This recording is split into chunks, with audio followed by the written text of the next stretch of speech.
오늘 베드로전서 5장 1절부터 6절입니다. 신약성경 382페이지에 있습니다. 베드로전서 5장입니다. 5장 1절부터 6절입니다.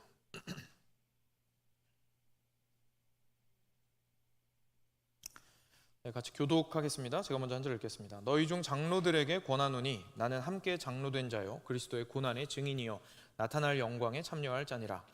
너희 중에 있는 하나님의 양무리를 치되 억지로 하지 말고 하나님의 뜻을 따라 자원함으로 하며 더러운 이득을 위하여 하지 말고 기꺼이 하며 맡은 자들에게 주장하는 자세를 하지 말고 양무리의 본이 되라.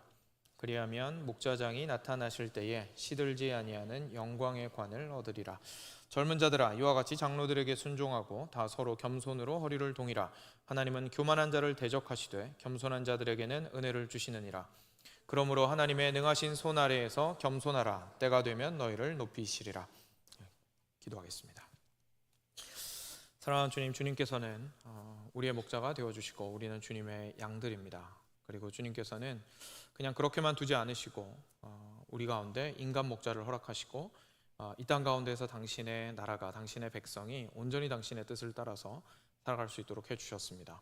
오늘 말씀을 통하여서 목사와 교회의 귀한 관계를 통하여 저희가 주님께서 예비하신 교회의 모습을 더 이해할 수 있기 원하고, 그리고 그 아름다운 모습을 오늘 특별히 또 위임식을 맞이하여서 저희가 다시 한번 마음에 기억하며 주님께 감사하고 주의 은혜를 누리는 시간이 될 수 있기를 원합니다. 주여 함께하여 주시옵소서. 감사하며 예수님 이름으로 기도드렸습니다. 아멘. 네, 오늘은 목사와 하나님의 양무리라는 제목으로 같이 말씀을 나눌 텐데요.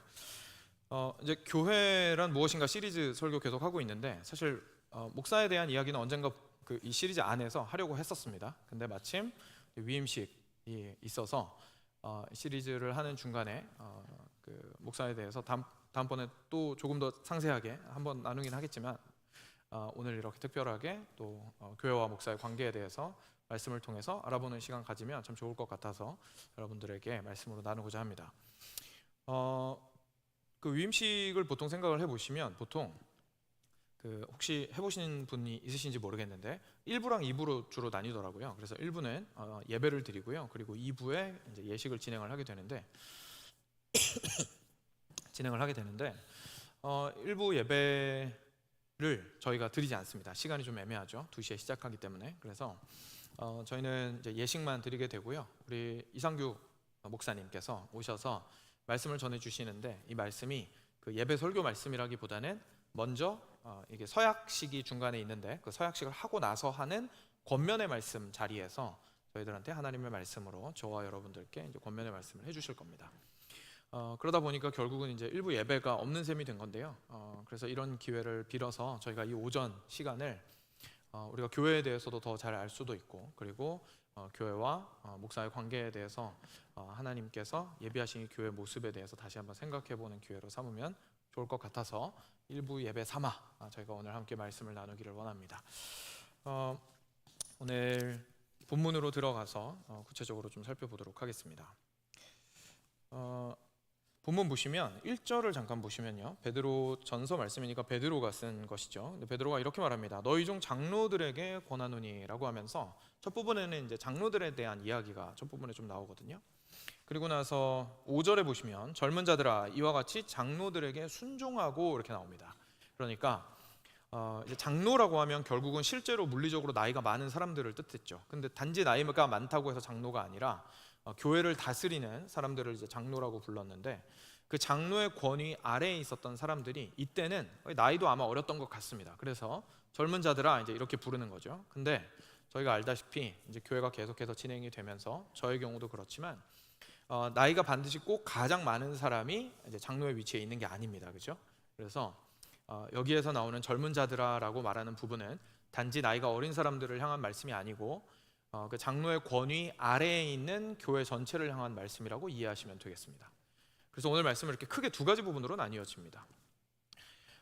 저희가 이제 그 위임식을 하게 되면 서약식 순서가 중간에 있습니다. 혹시 아셨는지 모르겠는데 서약식 순서가 중간에 있는데요. 그리고 결국은 저에게 우리 이상규 목사님이 그 주관을 해주실 텐데 질문을 하실 겁니다. 저는 이제 그거에 대해서 예라고 대답을 해야겠죠. 아니요 하면 이제 성사가 안 되는 겁니다. 여러분들한테도 질문이 갈 겁니다. 여러분들도 교회로서 이 목사를 어떻게 대해야 하는지에 대해서, 어떻게 생각해야 하는지에 대해서 질문이 갈 겁니다. 그럼 여러분들도 미리 그 질문을 좀 아시고 생각을 하시고 나서 말씀하셔야지, 사실 전혀 모르는 상황에서 있다가 질문을 딱 받으셨는데 내가 저기에 예를 못 하겠는데? 라고 하시면 네, 그럼 굉장히 곤란해지겠죠. 그래서 그런 분들 안 계시겠지만, 그래서 그 의미를 우리가 좀 알아보는 것이 중요한 것 같습니다.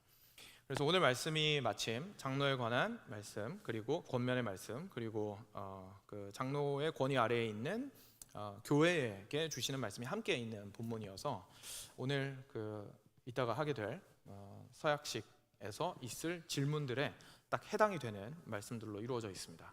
그래서 오늘 본문이 그것의 좋은 출발점이 되어줍니다. 그래서 이제 순서대로 이렇게 살펴볼 텐데요. 근데 그 전에 저희가 목사든 아니면 양이든 교회든 저희가 똑같은 전제 위에 서 있다라는 것을 좀 이해할 필요가 있습니다. 그게 바로 4절에 등장하는 내용을 통해서 저희가 알 수가 있거든요. 그래서 4절을 저희가 같이 보도록 하겠습니다. 4절 말씀 같이 한 목소리로 읽겠습니다.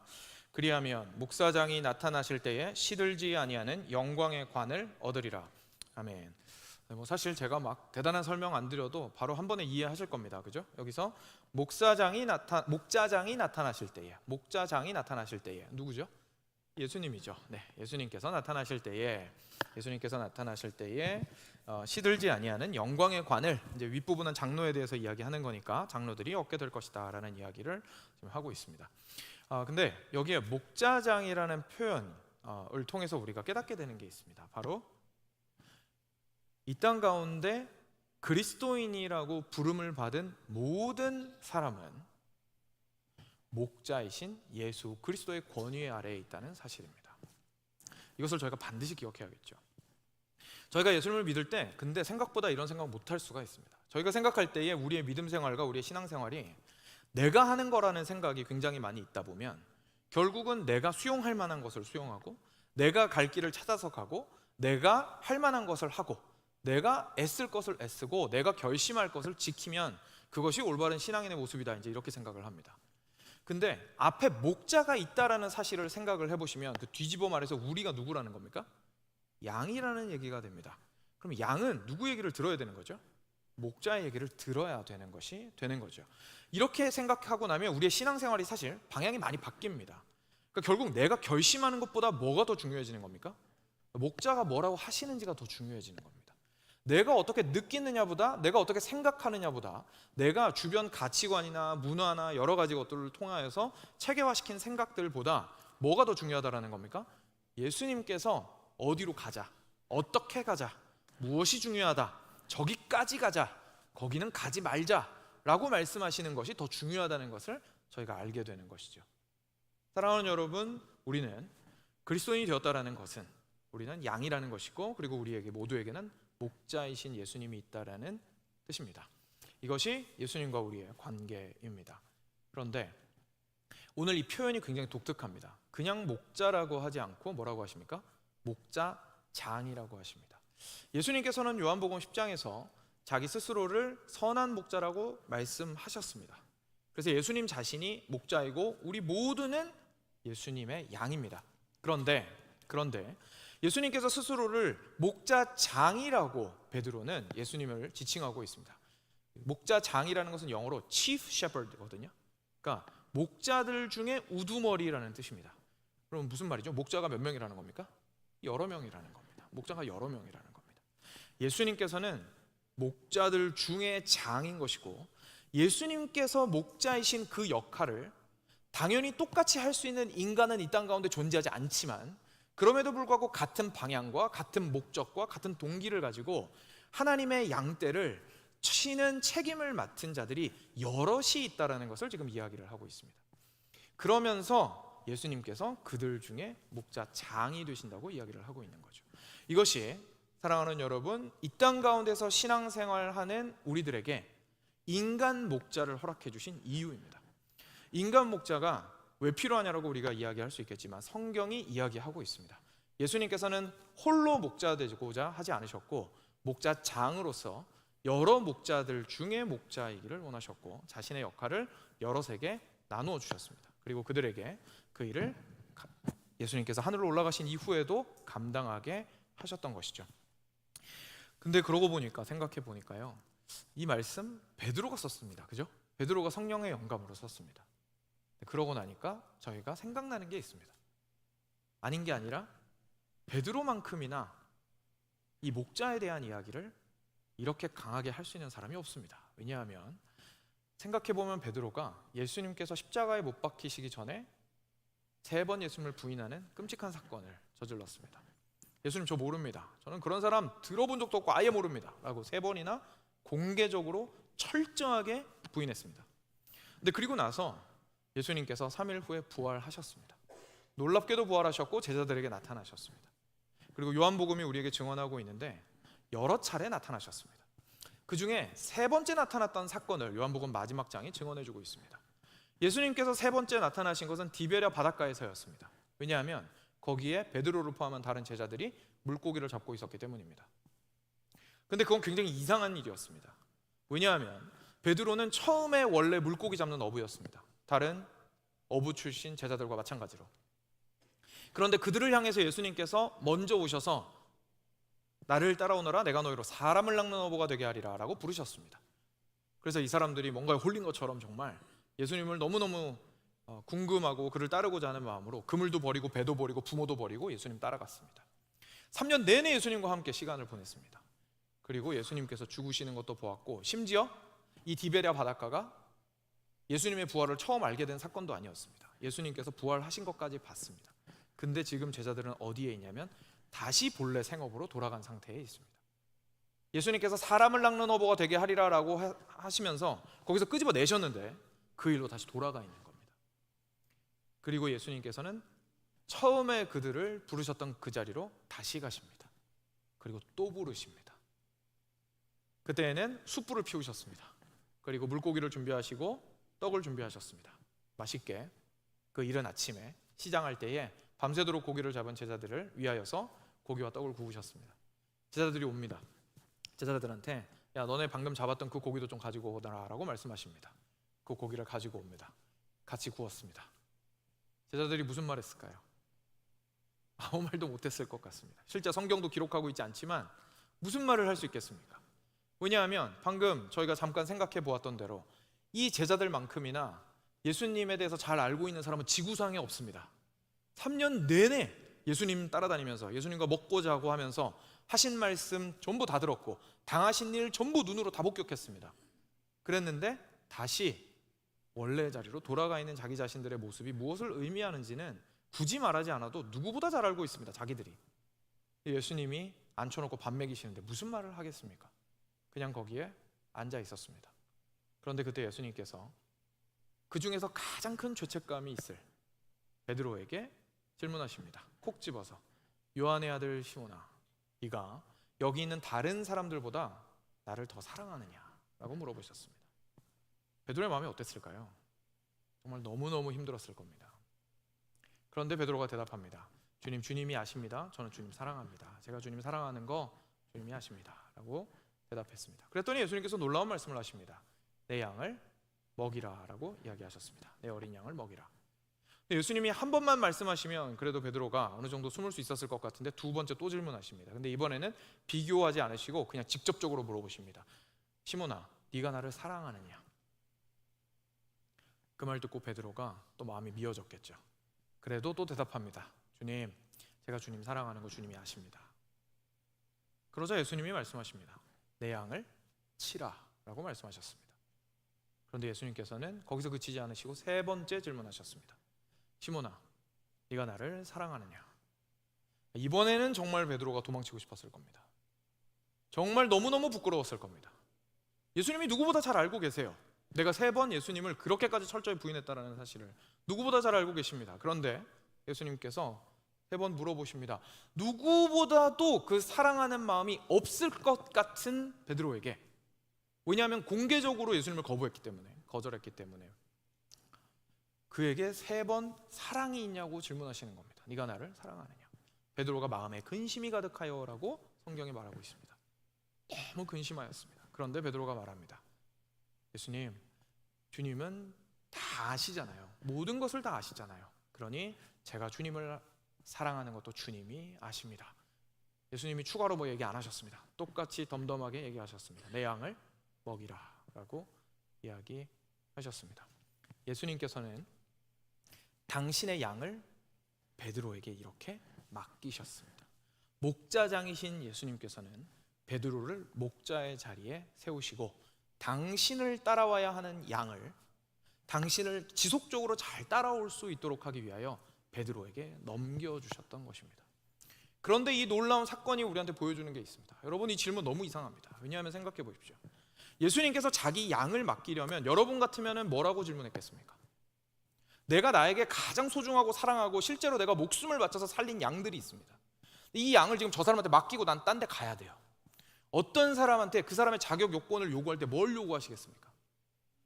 이런 걸 아마 우리는 질문할 겁니다. 이 양을 얼마나 사랑하느냐, 이 양을 얼마나 잘 케어할 수 있는 능력이 있느냐, 이 양을 얼마나 잘 알고 있느냐라고 질문할 겁니다. 우리는.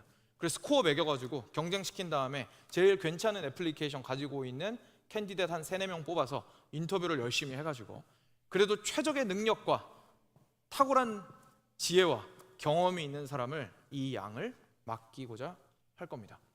그런데 우리 예수님은 질문이 달랐습니다.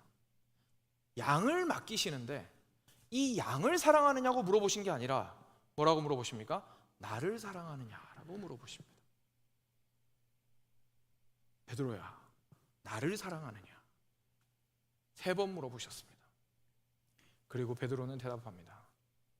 예수님, 주님이 제가 주님을 사랑하는 것을 아십니다. 여러분, 이 베드로의 예수님의 그 양들을 맡아야 하는 그 자리에 있었던 베드로가 고백했던 이 고백이 담고 있는 어마어마한 의미가 있습니다. 베드로는 알고 있습니다. 뭡니까? 자기가 이 세상에서 예수님의 양을 맡을 만한 능력이 가장 부족한 사람이라는 걸 누구보다 잘 알고 있습니다. 왜냐하면 공개적으로 예수님을 3번이나 부인했기 때문입니다. 아니, 맡길 사람이 천지에 가득한데, 하다못해 다른 제자들도 있는데, 그 중에서 하필이면 공개적으로 예수님을 부인했던 그 베드로에게 예수님께서는 자기의 양을 맡기십니다. 근데 베드로가 그 마음 가운데 거절할 수 없는 이유가 있었습니다. 예수님을 사랑한다라는 그 마음은 자기가 사랑하지 않는다라고 말할 수는 없는 거예요. 너무 예수님을 사랑하는 거예요. 근데 너무 부끄러워요. 이 2가지 감정이 같이 있는 겁니다. 나는 여전히 너무 연약하고, 나는 여전히 주님의 길을 따를 수 없고, 나는 여전히 지혜도 부족하고, 나는 여전히 그 끔찍한 죄를 지었던 사람이지만, 내 안을 잘 들여다보면 예수님을 향한 그 사랑은 여전히 거기에서 불타고 있고, 그 사랑을 따라서 가고자 하는 마음이 내 안에 있는 겁니다. 그리고 예수님은 그 사랑을 보셨습니다. 그리고 말씀하십니다. 내 양을 먹이라, 내 양을 치라, 그리고 내 양을 또 먹이라 라고 말씀하십니다. 사랑하는 여러분, 이것이 목자장이신 예수님께서 자신의 역할을 이어받은 목자 베드로에게 당신의 양을 맡기시면서 물어보셨던 것이었습니다. 이것이 목회자에게, 그리고 사실은 교회 전체에게 주어진 가장 커다란 전제입니다. 우리 모두는 목자장이신 예수님 아래에 있는 사람들입니다. 그래서 목사도 양이고 교회도 양입니다. 그래서 모두가 그리스도의 사랑이 필요합니다. 그런데 이 땅 가운데서 하나님께서는 특별하게 어떤 사람을 택하셨습니다. 예수님을 깊이 있게 사랑하는 사람을 택하셨습니다. 그리고 그에게 당신의 양들을 맡기시기로 하셨습니다. 그러면서 말씀하십니다. 네가 나를 사랑하니까, 결국 하고자 하시는 말씀이 이거죠. 네가 나를 사랑하니까 나의 뜻대로 나의 양을 맡아서 먹이고 치라라고 말씀하셨던 겁니다. 그리고 그 양들은 결국 예수님을 너무 사랑한 동일한 마음을 가지고 하나님께서 허락하여 주신 그 목자를 따르고, 그리고 그에게서 배우고 그에게 순종하게 되는 일들이 있게 되었던 것이죠. 그것이 교회의 모습이었습니다. 우리 모두는 사랑하는 여러분, 반드시 기억해야 됩니다. 이제 구체적인 내용으로 넘어가기 전에 우리 모두의 목자는 누구입니까? 예수님이십니다. 우리 모두의 목자는 예수님이십니다. 그리고 예수님께서는 우리 모두에게 질문하십니다. 네가 나를 사랑하느냐? 네가 나를 사랑하느냐? 그런데 목자로 부름을 받은 사람이라면 거기에서 내 주님 주님을 사랑합니다라고 했을 때 예수님 말씀하실 겁니다. 내 양을 치라. 양으로 부름받은 자들이 예수님에게 예수님, 저 주님 사랑합니다라고 물어보았으면 대답했다면 예수님 이렇게 말씀하실 겁니다. 그러면 나의 목자를 따르라라고 말씀하셨을 겁니다. 이것이 하나님께서 우리 모두에게 동일하게 허락하신 것이라는 거 저희가 기억하고 넘어갔으면 좋겠습니다. 이제 이어서 조금 더 구체적인 부분으로 들어가겠습니다. 1절부터 3절까지 말씀입니다. 1절부터 3절까지 말씀에서 이제 장로들에 대한 이야기가 나오는데요. 이 부분을 같이 한 목소리로 읽도록 하겠습니다. 같이 읽겠습니다. 너희 중 장로들에게 권하노니 나는 함께 장로된 자요 그리스도의 고난의 증인이요 나타날 영광에 참여할 자니라. 너희 중에 있는 하나님의 양무리를 치되 억지로 하지 말고 하나님의 뜻을 따라 자원함으로 하며 더러운 이득을 위하여 하지 말고 기꺼이 하며 맡은 자들에게 주장하는 자세를 하지 말고 양무리의 본이 되라라고 이야기합니다. 아멘. 여기에서 저희가 좀 이해를 돕기 위해서 잠깐 제가 좀 설명을 드려야 될 게 있습니다. 그래서 짧게 설명을 드리고 우리 다시 본론으로 들어오겠습니다. 이 본문은 보시면서 아마 이런 생각하셨을 수 있을 겁니다. 목사님 이거 장로라고 나와 있는데요. 근데 오늘은 목사에 대한 이야기 아니었나요? 이제 이런 이야기 하실 수 있습니다. 이유가 있습니다. 그 장로교에서 성경을 볼 때에 성경에서 성경이 말하고 있는 필수적인 교회 안에 존재해야 하는 직분을 딱 두 개로 보고 있습니다. 하나는 장로고 다른 하나는 집사입니다. 다른 이 외의 직분은 이제 필요에 의해서 생겨난 것이죠. 장로와 집사 두 가지로 보고 있는데요. 이 중에서 장로가 좀 독특합니다. 왜냐하면 아까 예수님께서 베드로한테 당신의 양을 맡기실 때 표현하셨던 것으로 저희가 좀 이해를 해볼 수가 있는데 예수님께서 당신의 양을 맡기실 때 두 가지 표현을 사용하셨습니다. 하나는 양을 먹이라는 것이었고 또 한 가지는 양을 치라는 것이었습니다. 그렇죠? 치라는 것은 다스림을 의미합니다. 다스림을 의미합니다. 그래서 이 장로들이 결국 해야 되는 일은 예수님의 역할을 이어받아서 양들을 먹이고 양들을 다스리는 역할을 하게 됩니다. 그래서 이 중요한 두 역할을 크게 두 가지로 분리했습니다. 그래서 장로들 중에는 가르치는 장로가 있고요. 그리고 다스리는 장로가 있는 것으로 구분을 하게 됩니다. 그래서 이제 영어로는 teaching elder, ruling elder 이렇게 이제 구분을 하게 되는데 여기에서 가르치는 장로가 바로 목사입니다. 가르치는 장로가 목사입니다. 그래서 목사도 장로입니다. 그래서 성경에서 나오는 장로에 해당하는 부분이 결국은 목사에 해당하는 부분이기도 하는 겁니다. 그리고 우리가 보통 장로라고 이야기하는 분들이 이제 다스리는 장로에 해당합니다. 그렇지만 우리가 꼭 알아야 되는 것이 결국은 장로라는 직분은 하나이기 때문에 목사가 됐든 장로가 됐든 서로의 영역이 완전히 오버랩되는 게 없이 각자의 영역만 있는 것은 아닙니다. 목사는 가르치기만 하고 장로님들은 다스리시기만 하는 게 아니라 다스리실 때에도 말씀이 너무나 중요한 원리로 작용해야 되기 때문에 말씀을 깊이 있게 잘 아셔야 하고 그리고 저도 당연히 다스리는 장로의 역할을 함께 겸해서 해야 합니다. 그래서 그거에 대해서 이제 좀 이따가 조금 더 설명을 드리겠습니다.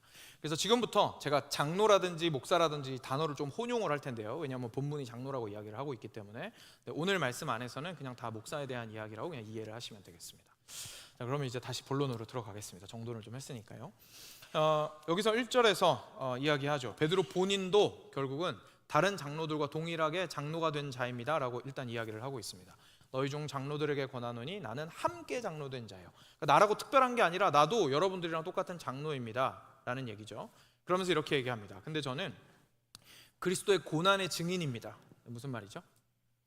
예수님의 십자가를 목격했습니다 이런 뜻이죠. 예수님의 십자가를 저는 목격했습니다. 그리고 장차 예수님께서 다시 오실 건데 그 소망을 저는 가지고 있는 사람이어서 나타날 영광에 참여할 사람입니다.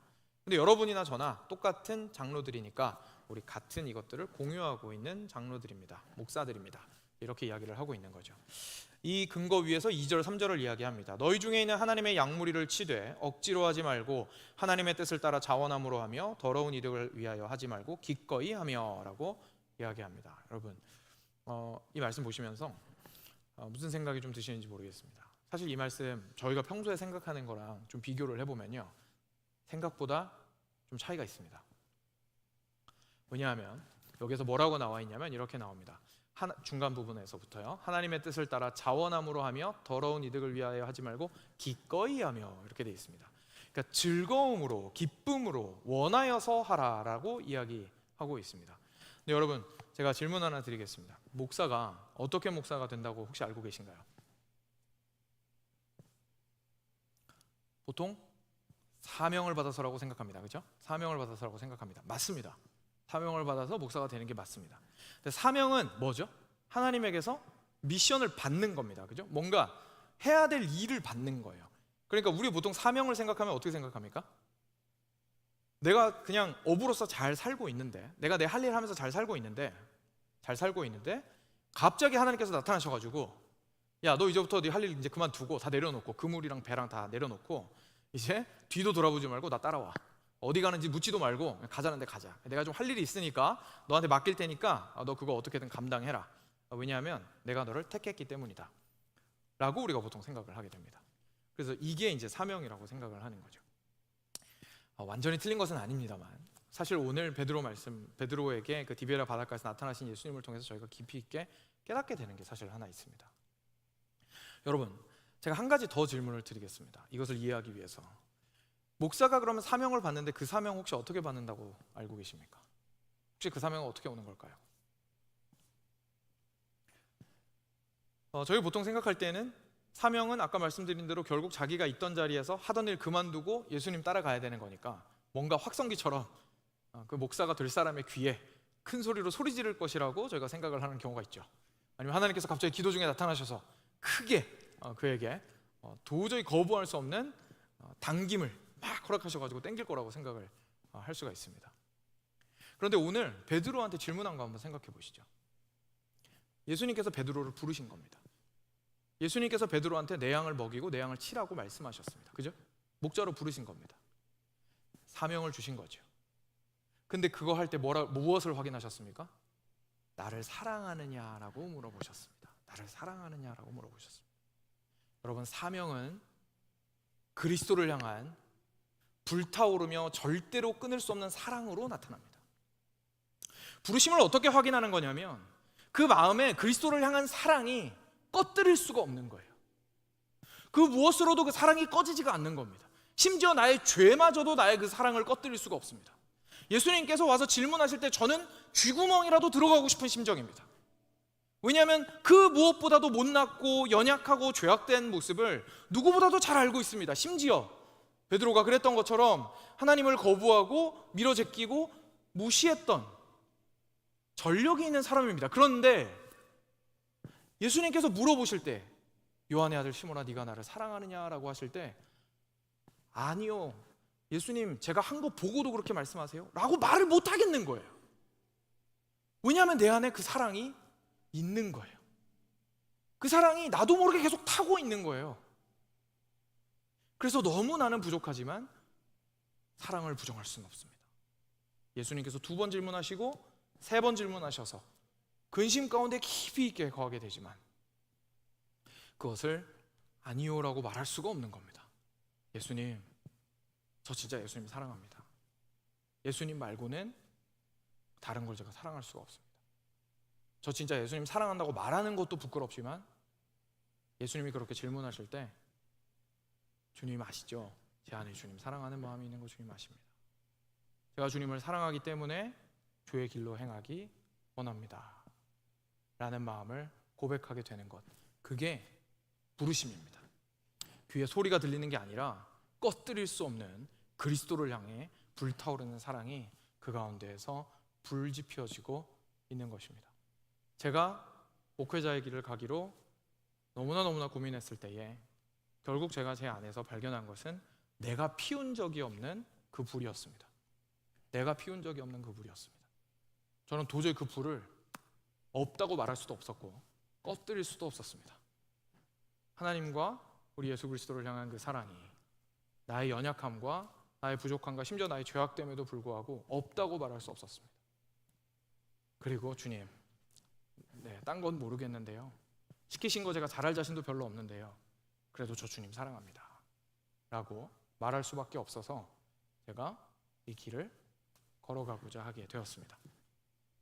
이것이 하나님께서 목양자에게 요구하시는 것입니다. 그래서 여러분들은 서약식 때 첫 번째 질문이 이렇게 되는 것을 보시게 될 겁니다. 첫 번째 질문 혹시 준비되어 있으면 좀 띄워주십시오. 이제 이상규 목사님께서 저에게 질문을 하실 텐데요. 제가 읽어드리겠습니다. 잘 보이시나요? 네. 첫 번째 질문이 이렇게 되어 있습니다. 당신은 이제 이 교회의 목사로서 그들의 목자가 되기를 원하십니까? 이 부름에 전심으로 동의하십니까? 라고 질문할 겁니다. 여러분, 이 질문 이상하지 않으세요? 왜냐하면 만약에 목사의 길이 순종에 관련된 길이라면 이렇게 질문하면 안 되죠. 당신이 원하든 원하지 않든 당신은 하나님이 불러주신 사람이니까 끝까지 죽을 때까지 순종하겠습니까? 이렇게 물어봐야죠. 그죠? 근데 갑자기 목사한테 뭐라고 물어보냐면 원하십니까? 라고 물어봅니다. 원하십니까? 라고 물어봅니다. 이유가 어디에 있냐면 하나님께서는 그 원하는 마음을 넣어주시기 때문에 그렇습니다. 하나님께서는 당신의 양떼를 양으로 보고 당신의 사랑을 나누어 주고자 하는 그 마음을 그의 마음 안에 넣어주시기 때문에 그렇습니다. 그래서 그 마음이 불타오르기 때문에 네, 주님, 제가 할 만한 사람이어서가 아니라 그럼에도 불구하고 주님의 양떼를 책임지기 원합니다 라고 말할 수 있게 되는 것이죠. 두 번째 질문은 이렇게 이야기를 하고 있습니다. 당신의 이 책임을 지는 데 있어 하나님의 영광과 교회의 덕을 세우고자 하는 참된 열망에서 이 일을 맡기로 했다고 양심으로 고백하십니까? 동일한 내용입니다. 왜냐하면 내가 맡은, 목사가 맡은 그 이들이 자신의 것이 아니라 누구의 양입니까? 예수님의 양이기 때문에 그렇습니다.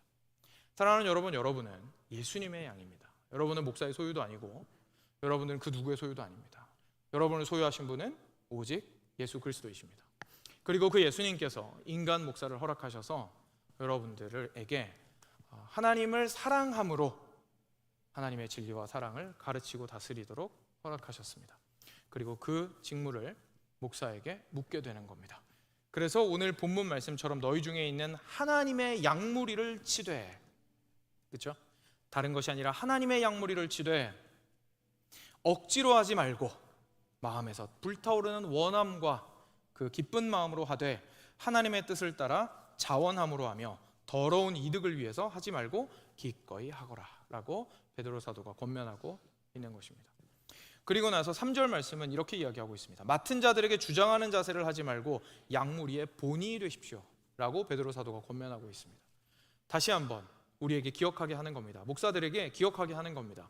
우리가 맡은 이들은 말 그대로 하나님의 양들을 맡은 것이지, 잠깐 대리자로 맡은 것이지 절대로 자기 사람 만들려고 준 것이 아니라는 사실을 다시 한번 기억하게 하는 겁니다. 그래서 세 번째 질문이 이렇게 되는 것이죠. 당신은 하나님의 은혜로 베들레헴 교회를 위하여 목사의 모든 의무를 충실히 이행하며 그리스도의 복음의 사역자에게 어울리는 품행을 모든 면에서 유지할 것을 엄숙히 약속합니까? 성경이 본을 보일 것에 대해서, 양들 중에 첫 목자가 되어서 본을 보일 것에 대해서 이야기를 하고 있기 때문에 지금 품행에 대한 이야기를 하는 겁니다. 그냥 단순하게 좀 이렇게 품행이 정돈된 목사가 보기 좋습니다라는 뜻이 아닙니다. 우리가 예수님의 모습을 조금이나마 엿볼 수 있는 사람으로서 앞서 있으라라는 의미이기 때문에 그렇습니다. 이것이 사랑하는 여러분, 목사인 제가 위임식에서 예라고 대답해야 되는 질문들이며, 그리고 이것들은 저에게 그 무엇보다도 엄숙하게 다가옵니다. 전 단 한 예도 허투루 할 생각이 없습니다. 단 한 예도 저에게는 저의 목숨을 건 예이고 제가 예수 그리스도를 사랑함으로 말하는 예가 될 것입니다. 그리고 이어서 목사에 대한 설명 이후에 양에 대한 설명들도 이어지게 됩니다. 아까 말씀드린 것처럼 젊은 자들아라고 이야기를 하고 있긴 하지만 이것이 단지 나이가 젊은 자들에게 대해서 이야기를 하고 있는 것이 아니라 교회 전체에게 하고 있는 말씀임을 저희가 알 필요가 있습니다. 그러면서 이렇게 이야기합니다. 5절과 6절 같이 한 목소리로 읽겠습니다. 젊은 자들아 이와 같이 장로들에게 순종하고, 같이 읽겠습니다. 젊은 자들아 이와 같이 장로들에게 순종하고 다 서로 겸손으로 허리를 동이라. 하나님은 교만한 자를 대적하시되 겸손한 자들에게는 은혜를 주시느니라. 그러므로 하나님의 능하신 손 아래서 겸손하라. 때가 되면 너희를 높이시리라. 아멘. 사랑하는 여러분, 목사에게 단지 예수 그리스도를 사랑하기만 하면 그냥 목사를 하라고 말씀하신 것이 아니라 그것이 출발점이 된다고 말씀을 하시는 겁니다. 그러면서 목사는 무엇을 하게 되냐면 결국 하나님의 말씀을 가지고 가르치게 되고 다스리게 됩니다. 하나님의 말씀을 가르치기만 하는 설교자만 되는 것이 아니라 하나님의 말씀을 온전히 양들이 따라서 살아갈 수 있도록 돕는 자의 자리를 차지하게 됩니다. 그래서 예수님이 하셨던 것처럼 예수님의 말씀을 올바르게 전하고 그 말씀대로 앞에서 당기고 뒤에서 밀고 어려움 가운데 있을 때, 구렁텅이에 빠졌을 때 말씀으로 끌어올리고 그리고 위험 가운데 있을 때 보호하고, 그리고 다툼 가운데 있을 때 그것들을 화평을 중재하며, 그리고 때로는 도전과 책망이 필요할 때는 도전과 책망을 하고, 죄를 깨우치게 할 것이 필요할 때는 죄를 깨우치게 하는 것이 목자의 역할입니다. 그래서 그 말씀을 가지고 다스리는 것이 결국 목자의 역할인 것이죠.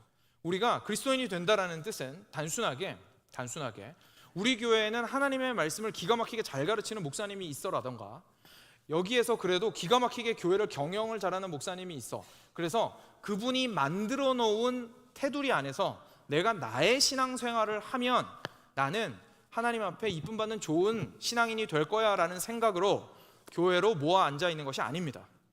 하나님께서 우리를 불러 모아 주시고 인간 목사를 세우시고 교회를 세우셔서 이 둘을 함께 하나로 묶어 주신 것은 하나님의 말씀으로 당신의 양이 인도함을 받고 가르침을 받으며 양육되기 위하여서 이 관계를 허락하신 것입니다.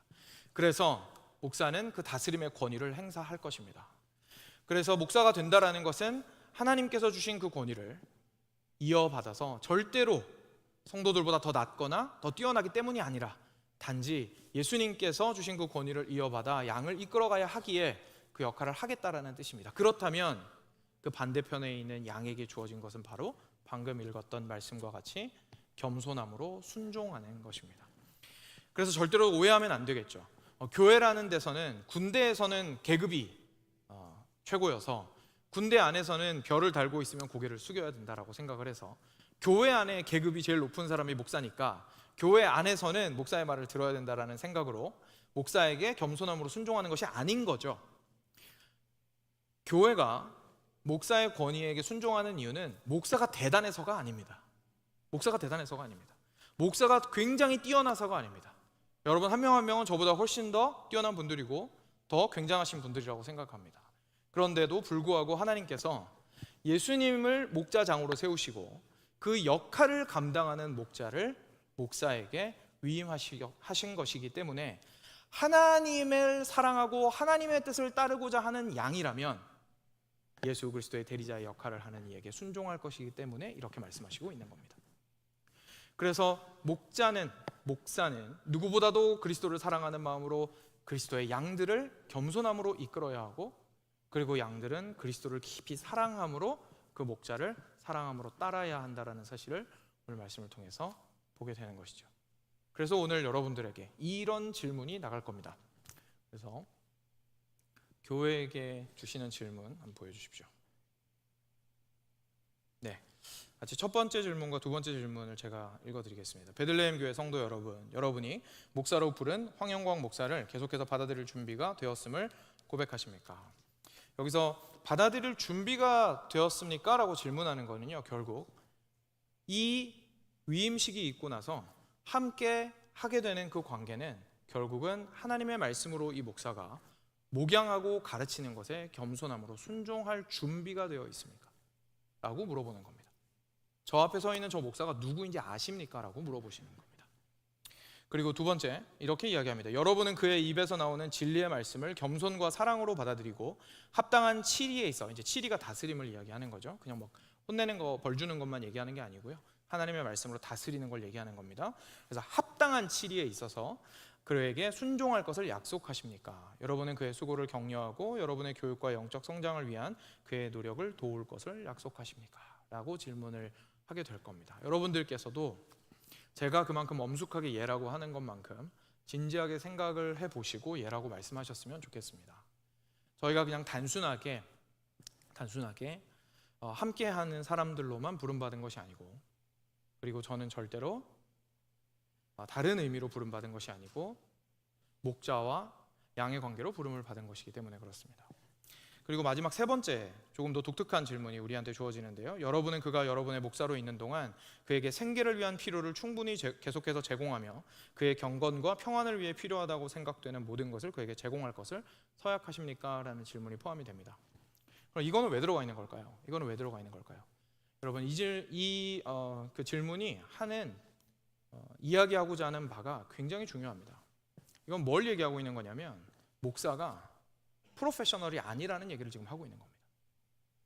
목사가 프로페셔널이 아니라는 얘기를 하고 있는 겁니다. 프로페셔널은 그들에게 돈은 무슨 의미입니까? 자기 능력의 가치입니다. 그죠? 제가 할 수 있는 능력의 가치를 의미합니다. 그래서 한 만큼 돈을 받는 겁니다. 내가 할 수 있는 만큼 돈을 받는 겁니다. 그동안 그 위치에 올라가기까지 고생한 만큼 돈을 받는 겁니다. 그러니까 나의 노력에 비례해서 돈을 받는 것이 프로페셔널입니다. 그죠? 그래서 계속해서 자신의 가치를 올려가는 것이죠. 목사는 프로페셔널이 아닙니다. 왜냐하면 목사는 돈 때문에 일하는 것이 아니기 때문에 그렇습니다. 저는 사례 때문에 일하는 사람이 아닙니다. 그래서 저는 교회에 고용받은 사람이 아닙니다. 그렇게 착각하는 분들이 굉장히 많이 있습니다. 목사를 교회가 고용한다고 생각하는 경우가 있습니다. 법적으로는 그럴 수도 있습니다. 목사는 교회에 고용된 사람이 아닙니다. 목사는 하나님에게서 당신의 양을 맡은 바 된 사람입니다. 그리고 양들은 그 목자를 따르도록 부름받은 사람들입니다. 그렇기 때문에 이것이 그 목자가 온전히 여기에 나오는 더러운 이득에 빠져서 다른 곳에 관심을 두지 않을 수 있도록, 그리고 항상 진리를 가르치고 사랑으로 돌보며, 그리고 예수 그리스도의 양떼를 치는데 전념할 수 있도록 하기 위하여 그의 생계를 충분하게 책임지라라고 이야기하고 있는 부분인 겁니다. 그래서 교회가 목사에게 주는 사례는 노동의 대가라기보다 생활을 책임지는 측면이 훨씬 더 강합니다. 그래야만이 하나님의 양떼를 충분히 사랑하며 칠 수 있기 때문에 그렇습니다. 그래서 이것에 대해서 우리가, 저에게 주어지는 세 가지 질문, 그리고 여러분들에게 주어지는 세 가지 질문은 우리 모두에게 대답할 것을 요구하십니다. 과연 우리는 목자장을 예수님으로 생각하고 있는가? 과연 나는 목사로서 내가 맡은 이들을, 내가 맡은 교회를 내 것이 아니라, 나의 명예를 위한 무언가가 아니라, 나의 성취를 위해서 올라갈 것이 아니라, 그리고 무엇보다도 나의 이득이나 나의 편안함을 위한 도구가 아니라 하나님의 양무리로서 생각하며 칠 것인가라고 엄숙한 질문을 받게 됩니다. 여러분들도 동일한 엄숙한 질문을 받게 되시는 겁니다. 과연 이렇게 못나고 부족함이 많은 사람을 예수님께서 그 역할을 이어받게 하신 분으로서 기억하고 하나님의 권위에 순종하는 마음으로, 겸손함으로 순종하며 그를 보살피시겠습니까? 라는 질문을 받으시는 겁니다. 그리고 이 세 가지 질문들에 각기 우리가 예라고 대답하는 것은 결국 이 위임 시기, 교회와 목사의 관계가 서로가 지켜야 하는 책임이 있다는 사실을 우리에게 말해주는 것이죠. 그리고 그 책임 안에서 우리가 온전히 하나가 되었을 때에 무엇보다도 우리가 지키게 되는 가치는 어디에 있게 됩니까? 우리가 하나님의 교회라는 사실을 지키게 되는 겁니다. 이것을 지킴으로 인해서 우리 목사님이 높아지는 거, 이런 거 아니죠. 저는 여러분들보다 나은 게 하나도 없습니다. 그런데 단지 그 위치에 있음으로 인해서 이 언약 관계를 통하여서 하나님의 교회라는 것이 이 가운데서 드러나게 되는 겁니다. 사랑하는 여러분, 이것이 우리에게 깊이 있게 드러나게 되는 언약식이 되었으면 좋겠고, 그리고 결혼식보다 결혼 생활이 중요한 것처럼, 그죠? 그래서 오늘의 예식을 통하여서 우리가 하나됨을 경험할 뿐만 아니라 앞으로 주님께서 허락하실 하나되는 삶 속에서도 우리가 주님의 손길들을 경험하기를 원합니다. 사도행전 20장 28절에서 한 가지만 나누고 마치겠습니다. 20장 28절에서 사도 바울이 에베소 교회 장로들, 그러니까 목사들이죠, 모아놓고 이렇게 말합니다. 여러분은 자기를 위하여 또는 온 양떼를 위하여 삼가라. 성령이 그들 가운데 여러분을 감독자로 삼고, 감독자로 삼으신 분이 누구시라고요? 성령이십니다. 성령이 그들 가운데 여러분을 감독자로 삼고 하나님이 자기 피로 사신 교회를 보살피게 하셨느니라. 사랑하는 베들레헴 교회 여러분, 여러분은 하나님께서 자기 피로 사신 그의 백성입니다. 그 누구보다도 귀하며 예수님의 사랑이 묻어있는 양들입니다. 그리고 저는 고용받은 사람이 아니라, 돈 받고 일하라고 불러드린 사람이 아니라 성령께서 여러분들 가운데서 여러분들의 감독자로서 성실하고 사랑으로 예수 그리스도의 진리와 그 사랑을 전하고 다스리라는 명을 받은 사람입니다. 이 가운데에서 우리 교회가 참 교회다워져 가는 그 모습들을 우리가 누려나가기를 깊이 소망했으면 좋겠습니다. 같이 기도하겠습니다. 들으신 말씀 기억하시면서 주님께 기도하도록 하겠습니다.